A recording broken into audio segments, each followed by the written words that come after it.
嗨，大家好，我是躺平叔，今天是2020年4月29号。这一期咱们闲聊请示。请示大家都知道吧？请求上级指示，早请示晚汇报。在很多单位有的国企机关单位，那早请示晚汇报那是必须的，甚至有一些民营企业也有这一套。这个请示汇报，这是由来已久，但是凡事都是过犹不及。4月21号，人民日报发表一篇评论，叫过度请示该纠偏了。这个谈的主要是叫政绩观，基层干部他们一些工作态度。政绩观，我们看一看人民日报他这篇文章怎么写的。因为人民日报这篇文章写了之后引起了很大的争议，所以我们要看一下原文。这作者叫李林卫，他说在基层经常听到这样的说法，这事儿我们定不了，得跟上面请示，领导没发话，我们不能动，请示报告，本是为了加强上下沟通，促进科学决策，更好抓落实。可是在一些地方和单位却存在层层请示、事事请示这样的过度请示情况，这是为啥？作为人民日报，他要批判这种过度请示这种风气。他说有向上甩锅的避责心理，一些干部面对本层级职权范围内的事，却要层层上报，表面上是讲规矩按程序，实则是规避风险转嫁责任，不是不做事，就怕做错事，程序上挑不出毛病就是最大的功劳。这种自我保护本质上是不担当不作为，把请示报告当成挡箭牌，事无巨细是吧？凡事都要向上请示，由上面指示我在做，没毛病，对吧？这个不会错。有刷脸表态的投机心理，有的干部希望用层层请示制造防盲假象，不怕下级不满意，就怕上级不注意，以此获得领导亲眼，请求个人的晋升空间。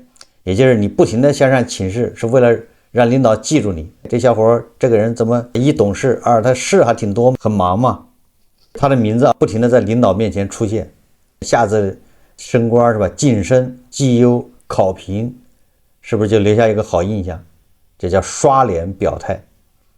有的为官不为，躺平心理。基层有句话说，想让一件事办不成就多请示，这其实就是懒政散拖的托词，不是不做，而是在等待回复，能拖一时算一时。但凡上级没有明确授意，事情就是一直搁置。有本领恐慌的依赖心理，有的党员干部面对局面复杂、矛盾突出、群众反应强烈的问题，容易慌了神，无从下手，兜不住局面。这背后暴露的是欠缺独立思考和解决问题的能力，靠频繁请示来掩饰不会干的恐慌。如此种种，让一些事物陷入程序空转，长此以往，不仅贻误发展良机，更会透支群众责任。不会干不会决策没关系，请示呗，上面说怎么干咱就怎么干，上面不明确表态咱就歇着，就这意思啊。事事要请示，归根到底源自政绩观不正，不沾责任，不沾风险，不沾矛盾。他们心里打的是自己的小算盘，只想当官不想干事，只想揽权不想担责，只想出彩不想出力。破除三不沾，还需要树立鲜明导向，让敢干事敢担责的干部受肯定有底气。有基层干部坦言，任务重要求高，我们拼命干，但是一旦有瑕疵就背了处分，心理压力大，严格奖惩，健全容错纠错机制，树立讲担当重担当、讲实干重实际的鲜明导向，才能破除洗碗越多砸碗越多的怪圈。实际上就是干的越多错的越多呗，不干你就没有错误，干部才能放开手脚大胆干事。讲到底，请示报告是为了干成事，作为基层干部，该请示的请示，该落实的落实，守土有责，履职尽责，才是树立和践行正确政绩观该有的样子。这个就是人民日报，这个文章不长，主要是批判这种过度请示，拿请示做挡箭牌。但问题是什么叫过度请示呢？怎么样就是过度了？这个度到底在哪里？怎么把握？所以说人民日报文章一出，争议就特别大。一改往日人民日报发出什么一个评论社评，大家就是鼓掌叫好，感恩感谢感动。但是这一篇下面这个评论就有点乱了，队形有点控制不住了。首先就有这个网友上来发问，说请问编辑，他点了名字，人民日报编辑他把名字写了一遍，说你们发这篇文章请示了吗？还是自主发的，在这儿添乱？所以这就是一个黑色幽默，以其人之道还治其人之身。这么简单的一句评论，一针见血地指出文章的核心问题，也非常清楚地指出了这篇文章的不足之处。对写文章的人来说，写评论的人来说啊，这怎么写是自己的事情，表达自己的看法。但是你作者怎么写，怎么表达看法，你要在人民日报上登出来，你能随意刊登吗？你小编还不得请示吗？也就是这个文章写的再有道理，或者再没有道理，再正能量，你都得请示上面能不能刊登，你自己能做主吗？有人评论，你不能把请示就当作说向上甩锅，因为基层干部他没有这个权限，你不请示，那不是越权吗？擅权。对于基层干部来说，他们所处的环境不同，所面对的事情大多都关系到老百姓的切身利益，关系到国家的形象，敢随意做主吗？肯定也不行。这是同样的道理，不能一概而论，更不能以点带面，不仅用向上甩锅这样的词来形容大多数请示汇报干部，这不仅伤害很多基层干部的感情，也否定了他们的立场和大局观，更不利于他们认真开展工作。所以说来说去，请示汇报这个度在哪里？什么叫过度？人民日报这个评论文章写的也没错，过度，什么叫过度？大家有职场经验的应该理解，但凡你在职场混过一段时间，你或者是你当过一官半职的，或者你在国企干过，或者是你在机关单位、事业单位，甚至你在民企你只要当过一段时间一官半职的，你都有这种叫印象。有人过度请示，屁大点事他要找领导，一天到晚就找领导也是不堪其扰。有人就喜欢这么干，凡事要请示，自己就是个传声筒，就是一个叫传送文件的。这种人对领导实行这叫疲劳战术，对吧？反正什么事都往你那送，让你决定，最后领导不堪其扰，受不了了，他把重要的事情也混在里面，这样也可能领导不堪其扰，把重要的事情就错过了。你10几份请示里面混着一份很重要的，这个让领导麻痹，最后他就叫浑水摸鱼。有领导不批评过吗？我记得有人，你回忆一下，这个批评下属叫什么？小事天天报，大事什么关键的事情他就跳过去了，就该报的他不报，不该报的他天天报。我是有这个印象的，实际上就是上梁不正下梁歪，这个风气从哪儿来的？从上面来的。你想象一下，皇帝一天要批1万份奏折，你说他能受得了吗？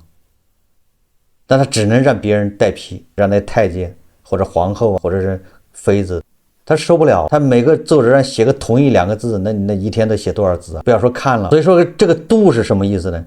人民日报说这是向上甩锅的避责心理，是刷脸表态的投机心理，有为官不为的躺平心理，是本领恐慌的依赖心理。但是有人说这种文风是典型的欲加之罪，何患无辞。请问写这篇文章的编辑们，你们就这个问题到基层调研了吗？到基层干部中调查了吗？了解请示这个制度实际情况吗？我敢说，如果这些编辑能够真正扑下身子到基层走一走，到基层干部中间听一听看一看，就绝对不会写出这样的文风来。情况没有搞清楚就已经定罪，这种文章的思想脱离了实际，脱离了基层，才是很多网友坚决反对的原因。说工作为何要请示，请示的依据是什么？在写这篇文章之前，我不知道编辑是什么身份，有没有学过什么重大事项请示报告条例。如果他们要是认真学习这个条例，并且已经入脑入心，也就不会写出这样的文章了。因为条例中并没有对一些重大事项标准做出明确规定，也就是说你没有个标准，你让下面人怎么遵守。所以说，在基层看来，凡是涉及到老百姓利益的都是重大事项，凡是涉及到党和国家形象的都是重大事项。我们举个简单的例子，如果一个单位因为自己监管不到位的原因而导致某地出现了污染，这时候记者前去采访这件事，我们试想一下，有哪一个工作人员敢私自回答？即便他对事情的来龙去脉非常清楚，即便他也是当事人之一，他敢不请示私自发表自己的观点吗？肯定不行，因为这不仅是规定，也是纪律，是严肃的政治纪律。这么一说，还是特朗普好，特朗普随口说，完了之后他下面人也随口说，什么万斯啊、卢比奥，那到下面州长那更随便说了，州长跟特朗普就直接回怼是吧？顶嘴，而且互相互怼。所以这么一说，大家就知道原因在哪儿了。因为有些地方它需要一个口径、一个声音说话。你像伊朗就是的，你需要一个声音，不能有第二个声音。那一个声音那怎么办？这个声音是上面的声音还是下面的声音？那当然是上面声音，对不对？上面定调，上面的声音，那你下面敢乱说吗？你只能请示的上面是什么声音。就这些东西比较简单了。那基层为什么要请示呢？基层担心的是什么？很多人都知道，尽管一些干部在工作中按照自己的职责认真落实，但是一旦工作中出现了失误和疏漏，他们会通常被问为什么不请示，为什么不汇报。其实我们大家都知道，对基层干部而言，他们非常难，因为很多上级领导讲话都非常讲艺术，很多政策规定都是很模糊，工作干得好了那是领导指导有方，工作干得不好那是下级理解有偏差。一旦出现了一些社会影响，这些基层干部面临的第一个问题就是被追责。在我看来，很多基层干部并不是怕苦怕累，并不是怕担当怕作为，而是就怕担当用错了地方，就怕努力用错了方向，不是为了甩锅，而是能够不被冤枉，不被动的背锅。这样的事例并不少，相信很多体制内的人都深有体会。说的太对了，是吧？你干出了成绩，那是领导有方，你干错了，对不起，你这个人理解能力有限，也就是上面不会错，那下面只能请示。请示现在上面人家指示都是比较模棱两可的，让你猜。我想很多人恐怕听过这样的故事，就是同意这两个字啊，如果是横着写的，那就表示真同意；如果是竖着写的，表示他不同意。那你说你这玩意让下面猜谜语，谁受得了啊？他写着同意两个字，但实际上是不同意，那你下面人怎么办？这个有网友评论，他说我举个例子，他说某地要求上报数据，要求数据必须真实，但同时又要求数据要好看。这种艺术式的工作要求让基层为难不为难？按真实的报，数据肯定不好看；按好看的报，数据肯定不真实，怎么办？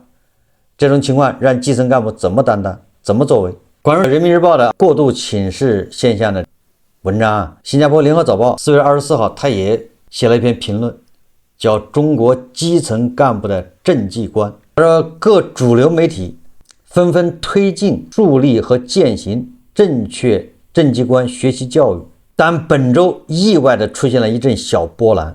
中共中央机关报人民日报星期二这4月21号刊文，剑指基层干部群体中存在的过度请示现象。文章归纳出过度请示背后的原因，包括基层干部向上甩锅的避责心理，刷脸表态的投机心理，为官不为的躺平心理，本领恐慌的依赖心理，如此种种，让一些事物陷入程序空转。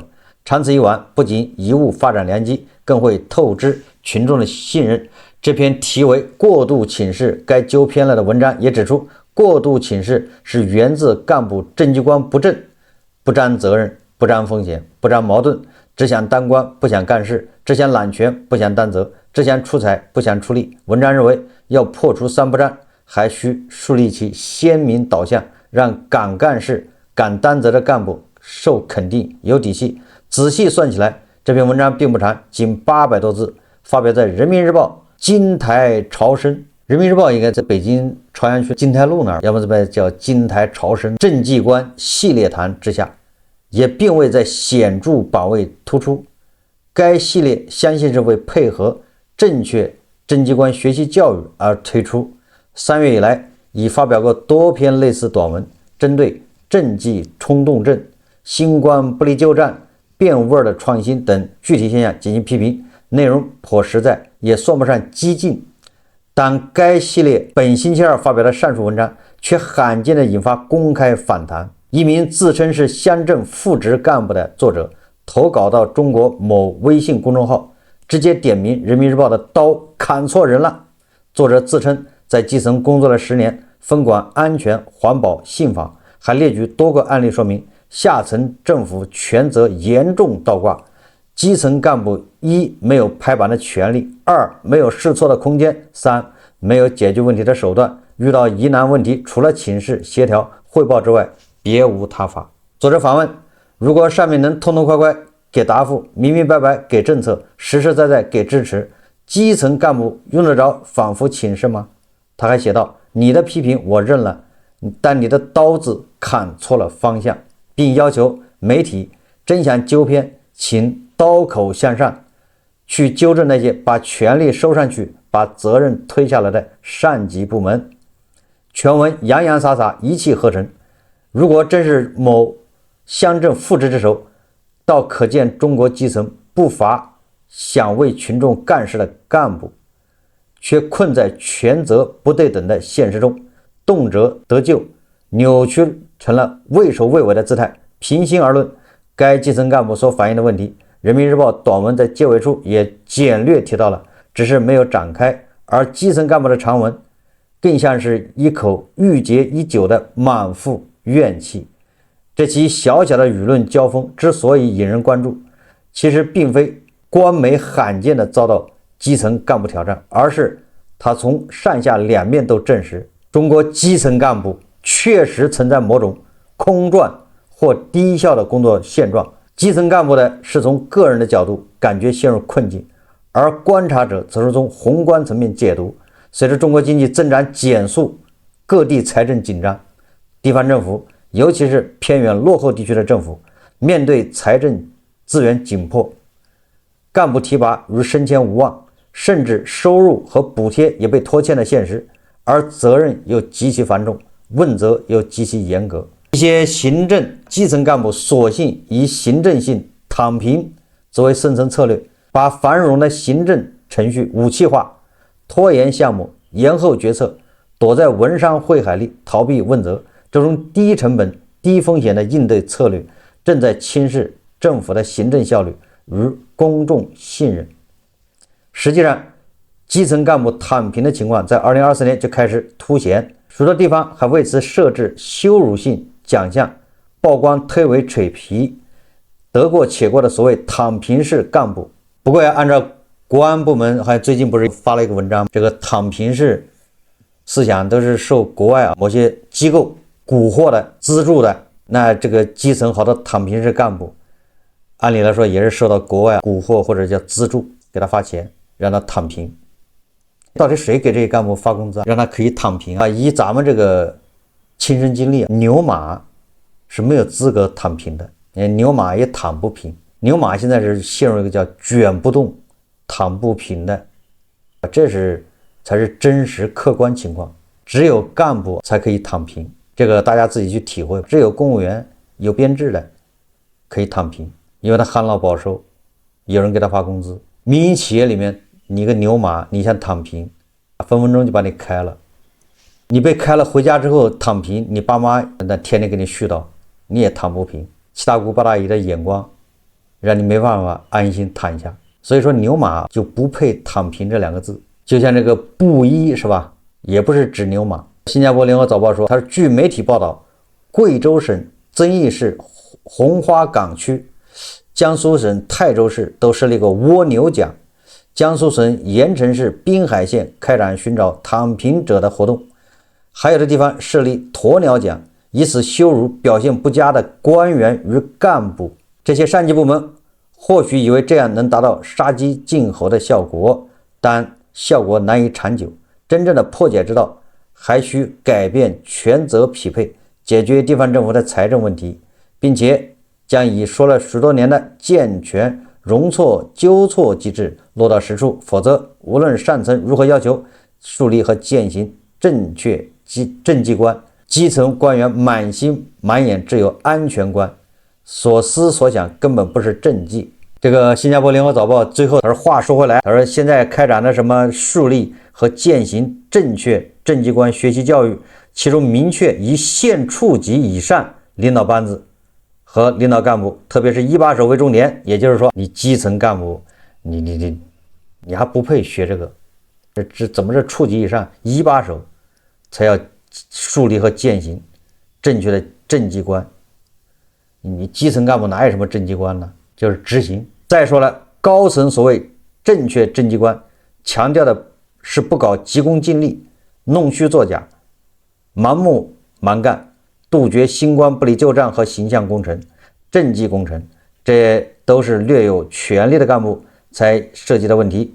基层反而可能是善计不作为的受害者，转移责任的对象。从这个角度来说，要让中国地方治理的有效运转，避免空转甚至是基层瘫痪，树立正确政绩观绝对有必要，但首先需对上层实权干部着力，且将健全容错纠错机制落到实处，光靠教育绝对不够。这是新加坡联合早报的他的评论。实际上每个人都知道问题出在哪，对吧？每个人都知道哪儿出了问题。标准答案，最安全的答案，那当然是一切责任在美方，都是美国人惹的祸，美国人挖的坑，美国人花钱故意引起我们思想混乱，没毛病。实际上归根结底，你要从另外一个就不正确的方向去理解，那就是权力来自哪里。这个法国思想家孟德斯鸠在《论法的精神》中提出了这么一个观点，就是权力只向权力的来源负责。你不管是基层干部还是处长，还是胡一金老师这样的副厅级干部，他只向谁给他的权利啊？他向谁负责？所以说人民日报这个评论者啊，他说的也没错。我刚才已经说了，这过度请示的本来就是这样。但是这个基层的干部说的也没错，那都不请示那我怎么办？所以你看，这就陷入一个怪圈，谁都没错，那错在哪儿？这个就值得思考了。那错在哪儿？那你要怎么根除？当然，人民日报包括联合早报，包括基层干部说的都没错，也就是权责分明、权责明确。一个前提就是你怎么着，你的是个法治国家，有法可依，各方面法规非常详细，而不是一个人治国家。那法律法规限定了你各级官员的权利权限，法律法规来纠正你做错了，法律法规纠正，那它就有个背景，一个前提，你这必须是个法治国家。如果你不是个法治国家，你说这些都是实际上是多余，那你只能说是一切都是美帝惹的祸，都是美帝的责任。万恶的美帝特朗普悍然发动贸易战，谁都管不了他，全世界拿他没办法。有人被他就是屈服了，有人跟他对抗，有人跟他谈判，但是最后真正收服特朗普的是美国最高法院。美国最高法院判特朗普你错了，你收的这些税老老实给人退回去，那特朗普他就只能退回去。虽然特朗普不情愿，所以这么说的话，还是美国带了个坏头。一个国家搞成这样，总统说话不算数。而美国你看特朗普这样说话不算数，朝令夕改的，好像美国也没乱，对吧？一会儿打一会儿不打的。在目前这个现状下，那就是怎么说呢？叫一抓就死，一放就乱，一定是这样的。一抓就死什么意思？你要抓这个程序，你要抓大家要思想一致，要看齐。那好，那下面你抓的越严，他就越死。那就是人民日报所批评的叫过度请示现象。反正我也不动脑子，上面说怎么干我就怎么干，凡事放个屁我都要请示一下。你上面不指示我就不动，你指示我就按照指示来做一下，这叫一抓就死。一放就乱什么意思呢？那就回到20年前，一放就乱，权力放给你，各个地方都有权力。那好了，就开始乱，各种灰色地带，各种权钱交易，各种以权谋私。因为你不需要请示了，对不对？每个人都有权利，我管我的，对不对？我这要搞出 GDP 让你看看就行了，你是不是这个道理吧？我这地方 GDP 搞得挺好的，反正报上去数字很漂亮，那你就别管我了，我这是为地方发展负责。但实际上下面隐藏的都是权钱交易、门阀、世袭、家族，各种不公平、不公正就出来了。所以他就陷入一个怪胎，叫一抓就死，一放就乱。所以说他就必须就要这叫什么叫交替？他先抓10年，放10年，再抓10年，再放10年，直到最后没法控制了，崩盘。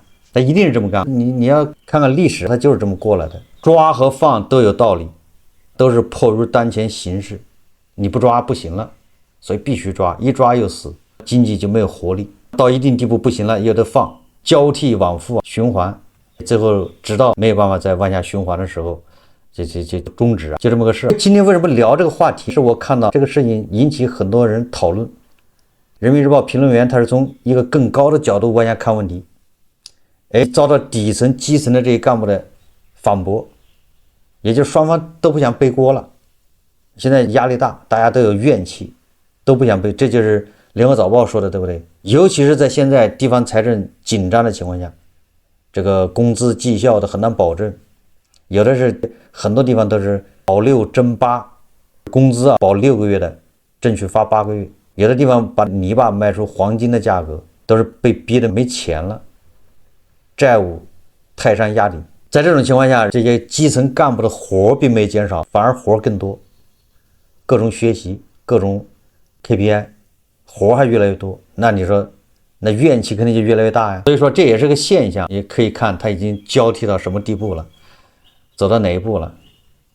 这个充分反映出下面他都不想背锅了，上面把责任推到下面，下面把责任甩到上面去，那到底谁的责任呢？好，这期节目我们就聊到这里，感谢大家收看。如果喜欢我的节目，欢迎订阅转发，也可以在下方留言评论，谢谢大家。